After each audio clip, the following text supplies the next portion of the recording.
श्री वेदव्यास जी महाराज कहते हैं कि अश्वमेध सहस्राणि वाजपेय शतानि च तत्फलम समवाप्नोति सकृत नैवेद्य भक्षणे। हजारों अश्वमेध यज्ञ किया जाए, सैकड़ों वाजपेय यज्ञ किए जाएं, तो उसका जो फल होता है एक बार भगवान का प्रसाद पाने से वो फल प्राप्त हो जाए। ये भगवान के प्रसाद की महिमा। तो यहां जो लोग केवल प्रसाद पा रहे हैं वो भी भगवान की भक्ति कर रहे हैं, वृंदावन की पावन भूमि में धाम में विराजमान होकर, इस वातावरण में रहकर कृष्ण के चरणों से संपृक्त ब्रज की रज में विहरण करते हुए भगवान का प्रसाद पाकर के जो पड़ा है वो भी भजनानंदी ही है, भगवान का भजन करना। ऐसा सुंदर सुअवसर पूज्य महाराज श्री के संकल्प से हम सभी लोगों को प्राप्त हुआ। आज यज्ञ नारायण भगवान की पूर्णाहुति है। यज्ञ में जो अंतिम आहुति होती है उसी को पूर्णाहुति कहते हैं, और पूर्णाहुति का दर्शन करने से व्यक्ति की सारी कामनाएं पूर्ण होती। वेदों में लिखा है कि पूर्णाहुत्या सर्वान् कामान अवाप्नोति, पूर्णाहुत्या सर्वान् कामान अवाप्नोति। जिस समय यज्ञ में मंत्रोच्चार पूर्वक आचार्य लोग पूर्णाहुति करते हैं, उस समय उस दृश्य का दर्शन करके प्रणाम करने से जीव की कामनाएं पूर्ण हो जाती हैं। यज्ञ की अंतिम आहुति पूर्णाहुति। ये पूर्णाहुति किसके लिए होती है? बोले सभी यज्ञों में पूर्णाहुति होती है। देवी का यज्ञ हो तो उसमें भी जो अंतिम आहुति होगी उसका नाम पूर्णाहुति। भगवान शिव का यज्ञ हो तो उसमें भी जो अंतिम आहुति वो पूर्णाहुति। भगवान का यज्ञ हो तो उसमें भी अंत में जो आहुति वो पूर्णाहुति। तो ये पूर्णाहुति किसके लिए? बोले पूर्णाहुति का मतलब है पूर्ण माने परमात्मा। भगवान का ही नाम पूर्ण है। पूर्ण पूरयिता पुण्य पुण्य कीर्ति परात्परः। भगवान का ही एक नाम पूर्ण है, और जब तक भगवान जो पूर्ण परमात्मा है उन पूर्ण परमात्मा को जब तक आहुति न मिले तब तक कुछ भी पूरा नहीं हो सकता, सब अधूरा ही रहेगा। इसलिए चाहे भगवान शिव का यज्ञ हो, चाहे भगवती का यज्ञ हो, चाहे सूर्य भगवान का यज्ञ हो, अंतिम आहुति जो दी जाती है वो पूर्णाहुति किसको दी जाती है? बोले भगवान को ही दी जाती है। भगवान ही परिपूर्ण तत्व है। पूर्णमदः पूर्णमिदं पूर्णात् पूर्णमुदच्यते पूर्णस्य पूर्णमादाय पूर्णमेवावशिष्यते। तो उन पूर्ण परमात्मा को अंतिम आहुति दी जाती है, और जब भगवान को पूर्ण परमात्मा को आहुति दी जाती है तभी कोई भी कर्म पूर्ण होता है, तभी उसकी पूर्ति होती है। और पूर्णता तो भगवान में ही है, बाकी सर्वत्र अपूर्णता है। हम आप सब अपूर्ण हैं। न पूरा पूरा हमारे आपके पास ज्ञान है, न पूरा पूरा वैराग्य है, न पूरा धन है, न पूरी शक्ति है। सब कुछ अधूरा ही तो है। और केवल हम आप नहीं, संपूर्ण सृष्टि में ब्रह्मादिक देवता भी अपूर्ण हैं, कोई पूर्ण नहीं। उन पूर्ण का आश्रय लेने पर ही पूर्णता प्राप्त होती है। इसलिए सब प्रकार से उस पूर्ण परमात्मा के चरणों में समर्पित होना यही सबसे बड़ा यज्ञ है। यही सबसे बड़ा यज्ञ है। परमात्मा वो दिव्य अग्नि है, परमात्मा वो दिव्य कुंड है, परमात्मा के चरणारविंद ही वो दिव्य बेदी है। जिस बेदी पर, जिस दिव्य कुंड पर हम अपने आत्मा की आहुति प्रदान कर दें, आत्मसमर्पण कर दें, यही शरणागति महान याग है, महायज्ञ है। इसीलिए हमारे श्री वैष्णव संप्रदाय में जब कोई वैष्णव दीक्षा ग्रहण करता है तो उसके 5 संस्कार होते हैं। तापः पुंड्रम तथा नाम मंत्रो यागश्च पंचमः अमीहि पंच संस्काराः परमैकान्ति हेतवे। इन 5 संस्कारों के संपन्न होने पर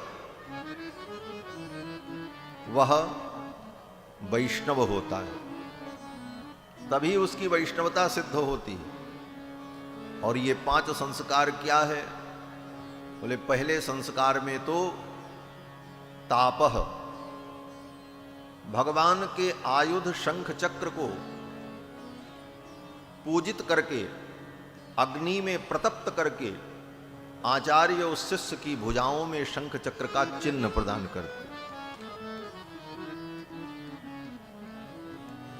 उसकी क्या जरूरत है?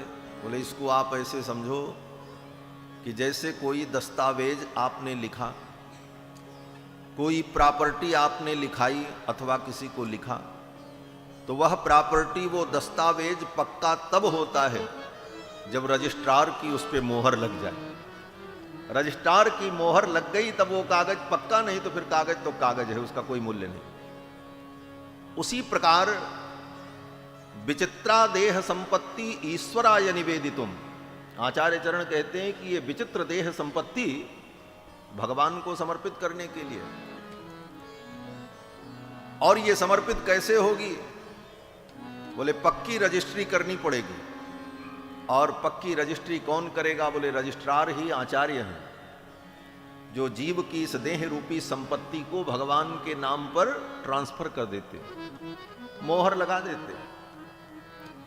हमारे पूज्य स्वामी जी कहा करते थे कि देखो, आप कोई बहुत बड़ी फैक्ट्री लगाओ तो उसमें 2 काम होगा, या तो नफा होगा या तो नुकसान होगा, तीसरा तो कोई काम होगा नहीं। कोई भी कारोबार, फैक्ट्री लगाओ, कुछ भी करो, उत्पादन करो, तो उसमें 2 होगा, या तो नफा या तो नुकसान। तो अगर नफा आपने झेला है तो नुकसान भी आपको झेलना पड़ेगा। बोले महाराज हम नफा नुकसान दोनों से बचना चाहते हैं। बोले नफा और नुकसान दोनों से अगर बचना चाहते हो तो फिर अपनी फैक्ट्री किसी दूसरे को ट्रांसफर करो। उसी प्रकार ये शरीर जो है वो फैक्ट्री है जिसमें 2 चीजों का उत्पादन होता है, एक नफा एक नुकसान। नफा क्या है? बोले पुण्य। और नुकसान क्या है? बोले पाप। पाप और पुण्य का प्रोडक्शन होता है, बाकी कुछ नहीं होता। इस शरीर रूपी फैक्ट्री के द्वारा पाप और पुण्य का हम उत्पादन करते रहते हैं, कभी पुण्य करते हैं कभी पाप करते हैं। और ये पाप पुण्य दोनों बंधन के कारण है। हाँ। नफा भी होगा तो आप शांति से नहीं रह सकते, सारा हिसाब करो, टैक्स दो, ये झंझट वो झंझट, ये व्यवस्था वो व्यवस्था। उसी प्रकार पाप पुण्य भी बंधन के कारण है। इसीलिए गीता में भगवान ने कहा शुभाशुभ फलैरेवं मोक्ष से कर्म बंधनई। पाप और पुण्य दोनों बंधन का कारण है। दोनों से बच जाएं, इसका उपाय क्या है? बोले पाप पुण्य को उत्पन्न करने वाली जो फैक्ट्री है, आपका ये कारखाना है, इस कारखाना को ही किसी दूसरे के नाम पर कर दो। बोले किसके नाम पे करें? बोले भगवान के नाम पर कर दो।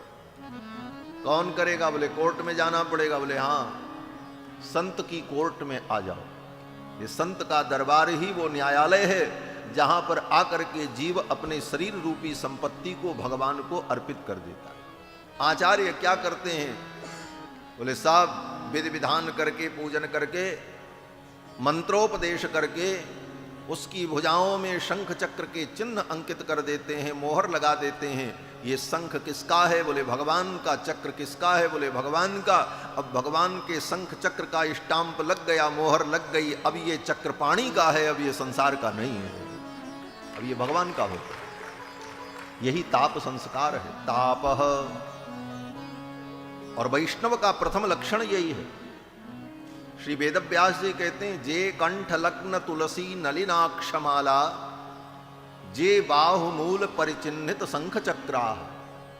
जिसके गले में तुलसी की माला हो और भुजाओं पर शंख चक्र के चिन्ह हो। ये वा ललाट फल के लसुदूर्ध्व पुंड्राह, जिसके मस्तक पर ऊर्ध्वपुंड्र लगा हो।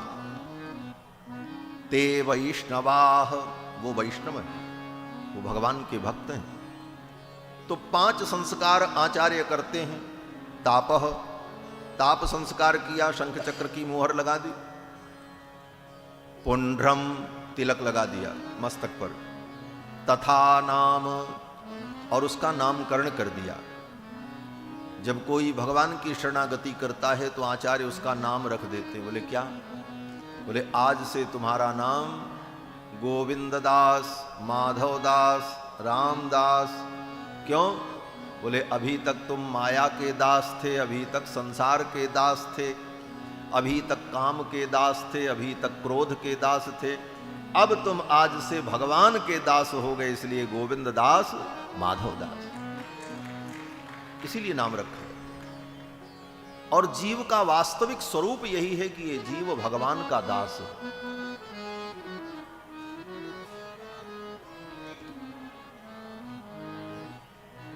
और हम भगवान के दास हो करके अपने स्वरूप को भूल गए। इसका परिणाम ये हुआ कि हम जन्म जन्मांतर से लोगों के दास ही बनते रहे। आज तक दास बने, काम के दास, क्रोध के दास, लोभ के दास बने घूम रहे।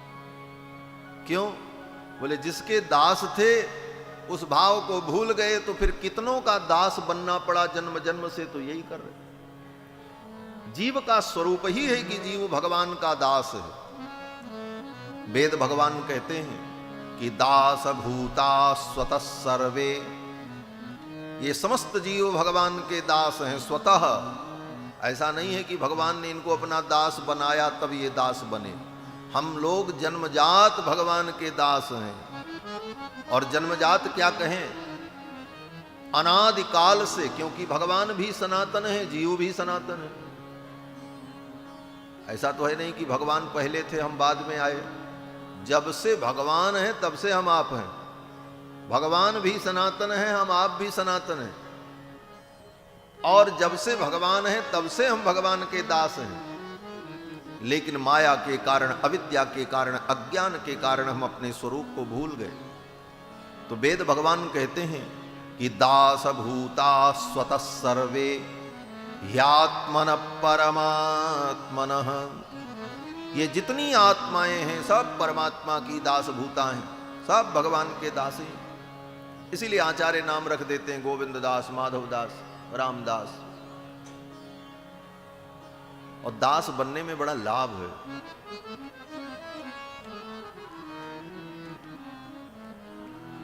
बहुत लोग कहते हैं दास नहीं बनेंगे, हम तो भगवान ही बन जाएंगे।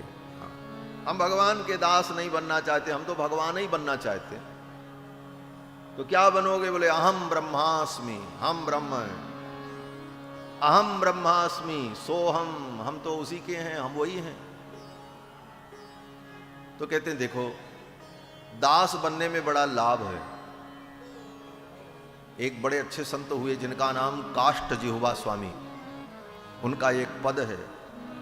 स्वामी जी महाराज कहते हैं कि अब तो दास भये हैं खासे। अब तो हम राम जी के दास हो गए। अब तो दास भये हैं खासे, और सियबर रूप पियासे।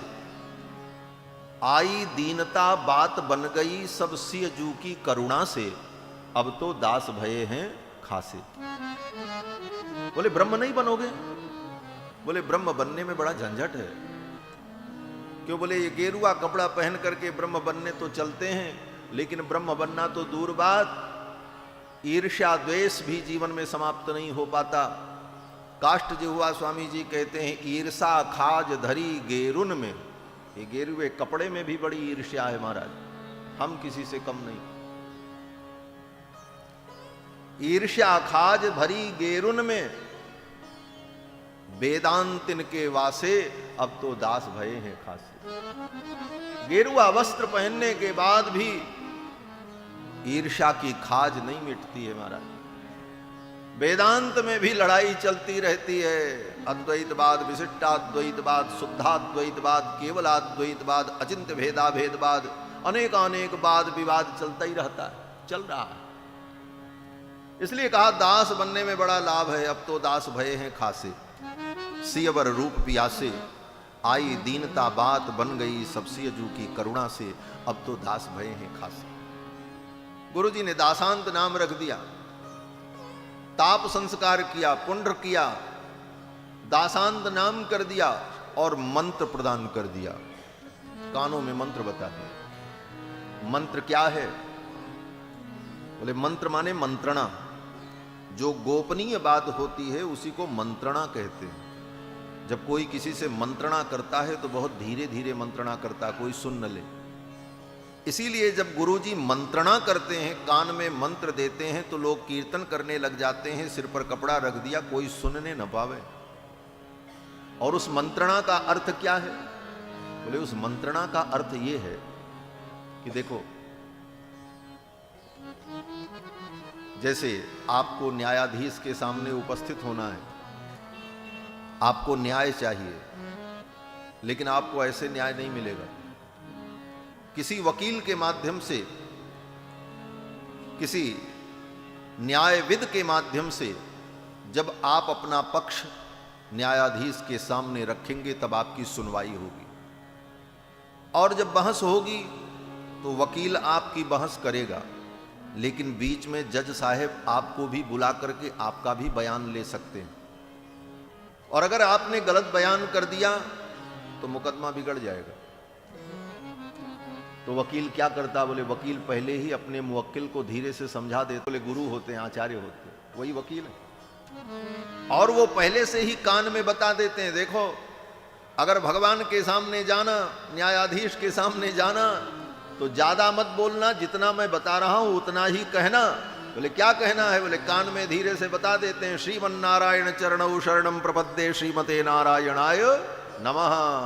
हम तो आपकी शरणागति कर रहे हैं, यही बोलना और कुछ मत बोलना। इसी का नाम मंत्र है। गुरुजी जो मंत्र देते हैं क्या है? मंत्रणा है। इसी मंत्र को भगवान के सामने सुना देना, बाकी कुछ नहीं बोलना। क्यों? बोले गुरुजी ने इतना ही सिखाया है। इससे ज्यादा कुछ बोलोगे तो बात बिगड़ जाएगी। क्यों? बोले तुमको सब कानून का दांव पेंच मालूम नहीं है, गुरुजी को सब मालूम है। इसलिए गुरुजी ने कहा तुम तो इतना ही बयान देना, फैसला मैं करवा दूंगा तुम्हारे पक्ष में। और शिष्य इस प्रकार जब मंत्र को प्राप्त कर लेता है तब अंतिम 5वां संस्कार आचार्य कराते हैं। क्या? बोले याग संस्कार। इसी याग की बात मैं कर रहा था, यज्ञ। वो याग संस्कार क्या है? बोले फिर उस शिष्य को भगवान की शरण में साष्टांग प्रणाम कराते हुए आचार्य भगवान से निवेदन करते हैं, हे प्रभु आप इसको स्वीकार कर लो।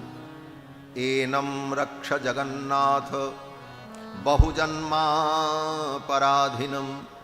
बहुत जन्मों से अपराध कर रहा था ये, अब ये आया है, आप इसे स्वीकार कर लो। एनम रक्ष। क्यों स्वीकार कर ले? तो आचार्य कहते हैं कि नारायण दया सिंधो वात्सल्य गुण सागर। हे नारायण,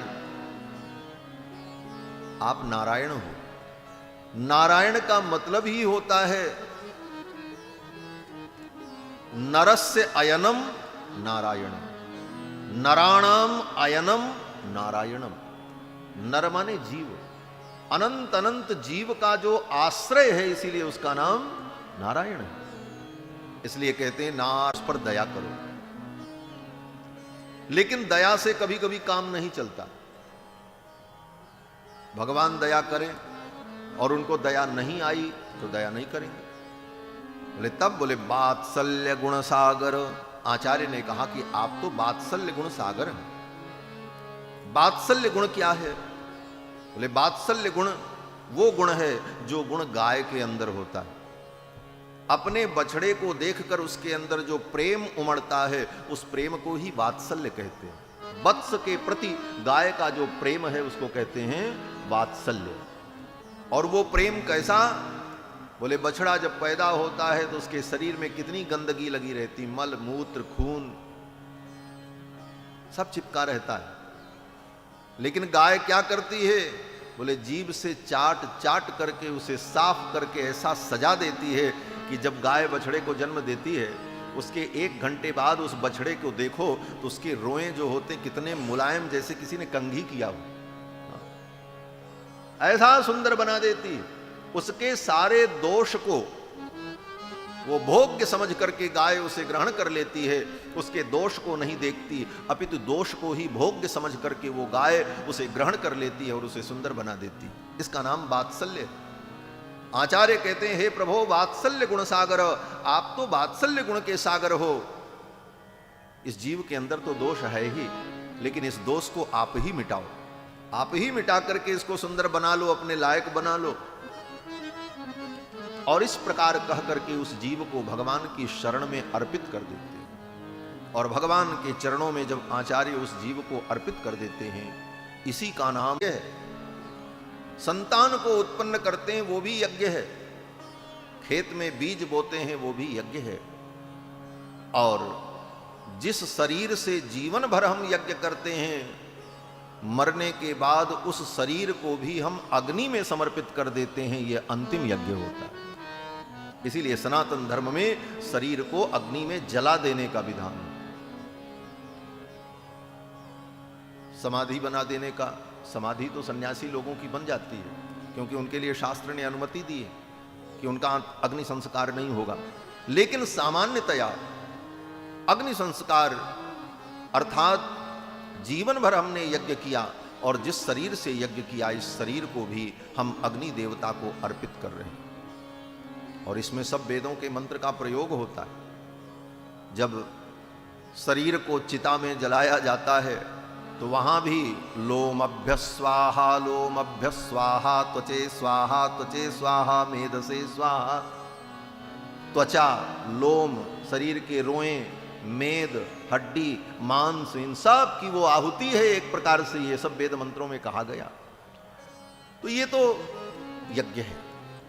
लेकिन इन सब के मूल में जो चेतन तत्व आत्मा है, वह आत्मा, उस अपनी आत्मा को, अपने आप को हम भगवान के चरणों में समर्पित कर दें, ये सबसे बड़ा यज्ञ है, अंतिम यज्ञ है, पूर्ण यज्ञ है। इसी का नाम पूर्णाहुति है। पूर्णाहुत्या सर्वान कामान अवाप्नोति। सनातन धर्म बड़ा ही वैज्ञानिक और व्यावहारिक और आध्यात्मिक है।